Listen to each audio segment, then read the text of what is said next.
அதிமுக தாவேகா கூட்டணிக்கு காலம் கணிகிறதா அப்படின்னு எலெக்ஷனுக்கு முன்னாடி இன்னும் ஒரு 8 மாசம் இருக்கு, என்ன வேணா நடக்கலாம், வேற காம்பினேஷன்ஸ் எல்லாம் ஏற்படக்கூடிய வாய்ப்புகளும் இருக்கிறது, தாவேகா அதிமுக இணைவதற்கான வாய்ப்பும் இருக்கிறது அப்படின்றது ஒரு பார்வை.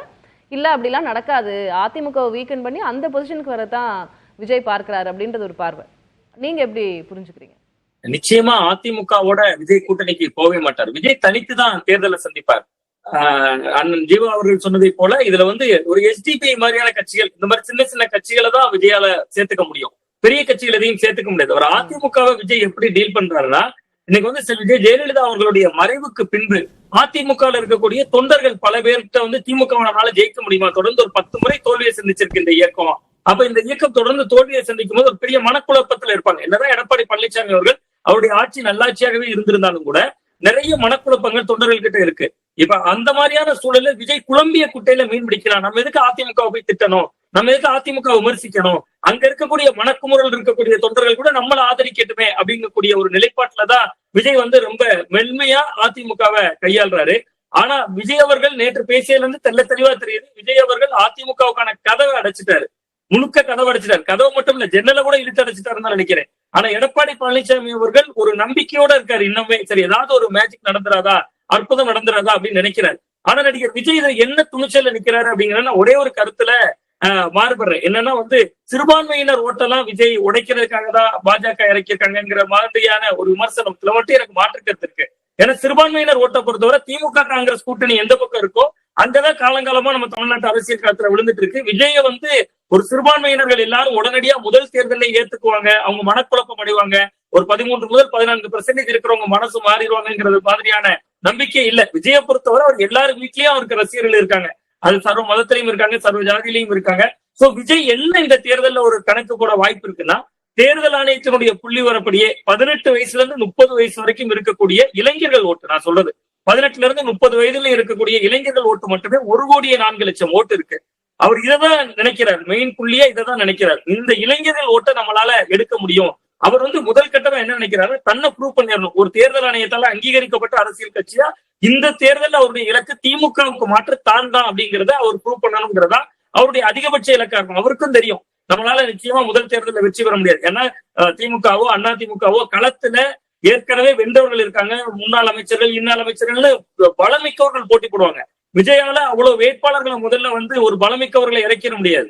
அப்ப தேர்தல் நேரத்துல என்னெல்லாம் மாதிரியான வித்தைகள் திராவிட கட்சிகள் செய்வாங்கன்னு எல்லாருக்குமே தெரியும். அப்ப அதற்கு இணையாக ஓட முடியாது. ஆனா அவர் என்ன நினைக்கிறாருன்னா, இப்ப உடனடியே நமக்கு முதல்வர் நாற்காலி இல்லாட்டாலும் திமுகவை வீழ்த்தணுங்கிறது மட்டுமே அவருடைய நோக்கம்னு எனக்கு தெரியல.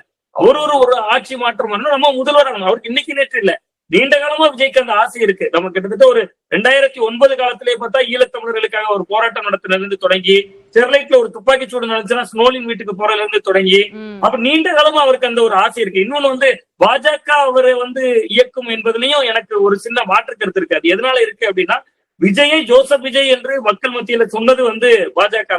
குறிப்பா ஹச்ராஜா அவர்கள் தான் அந்த விஷயத்தை மெர்சல் திரைப்படத்தினுடைய நேரத்துல பேசினார். திரு சுவாமிநாதன், இல்ல நான் புரிஞ்சுக்கிறேன். உங்களோட முதற்கட்டமா நீங்க சொல்ல வந்ததுல இருந்து நான் புரிஞ்சுட்டது, ஒண்ணு அவர் கூட்டணிக்கு போக மாட்டாரு, மற்ற சிறிய கட்சிகள் அகாமடேட் பண்றதுக்கு வாய்ப்பு இருக்கு, தனித்து களம் கண்டு அவருடைய ஓட் பேங்கை ப்ரூவ் பண்றதா அவருடைய இந்த தேர்தலில் அவருடைய இலக்காக இருக்கும் அப்படின்னு நீங்க சொல்றத நான் புரிஞ்சுக்கிறேன்.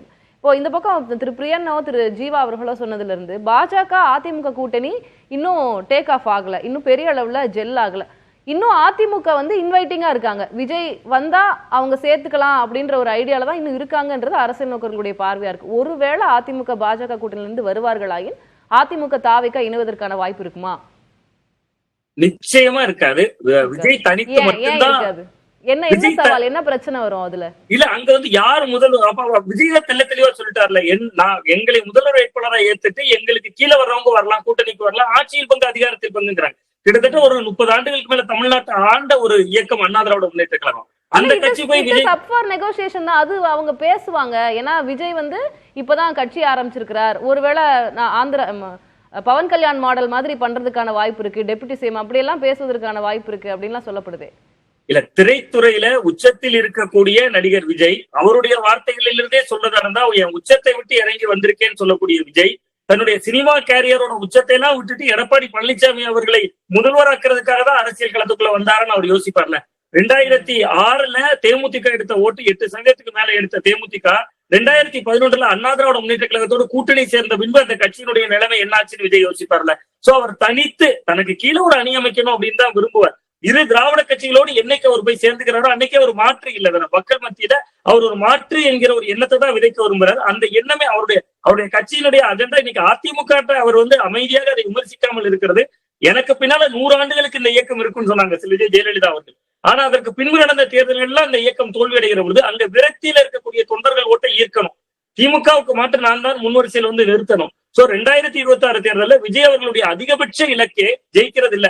நான் ஒரு பத்திரிகையாளராக நான் ஊகிக்கிறவர்கள விஜயனுடைய இலக்கு தேர்தல் வெற்றி அல்ல, தன்னை நிலைநிறுத்துறதா தான் 2026 அவர் நகர்வாரு. அதனால துணை முதல்வர் போன்ற வாய்ப்புகளை அவர் அவ்வளவு சீக்கிரம் ஒத்துக்கிட்டு எந்த கூட்டணிக்குள்ளும் போக மாட்டார். அவர் தலைமையில வரக்கூடிய கூட்டணிக்குள்ள போவாரு.